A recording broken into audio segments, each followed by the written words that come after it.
3 বছর পর রাজ্যে ফের চালু হচ্ছে 100 দিনের কাজের প্রকল্প। সুপ্রিম কোর্টে কেন্দ্রের আর্জি খারিজ, প্রকল্পে টাকা দিতে হবে কেন্দ্রকেও, জানিয়ে দিল সর্বোচ্চ আদালত।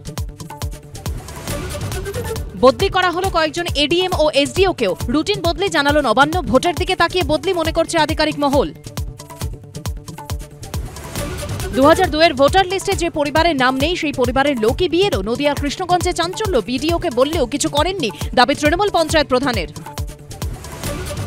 সমুদ্রে ঘূর্ণিঝড়ে পরিণত মান্থা ধেয়ে আসছে উপকূলের দিকে, শক্তি বাড়িয়ে অন্ধ্রের কাঁকিনাড়া উপকূলে 110 কিলোমিটার বেগে আছড়ে পড়তে পারে কাল রাতে। এবার দিল্লিতে পড়ুয়ার উপর অ্যাসিড হামলা, অশোকনগর এলাকায় কলেজ যাওয়ার সময় আক্রান্ত ছাত্রী, অ্যাসিডে ঝলসে গেল 2 হাত, অভিযুক্ত 3।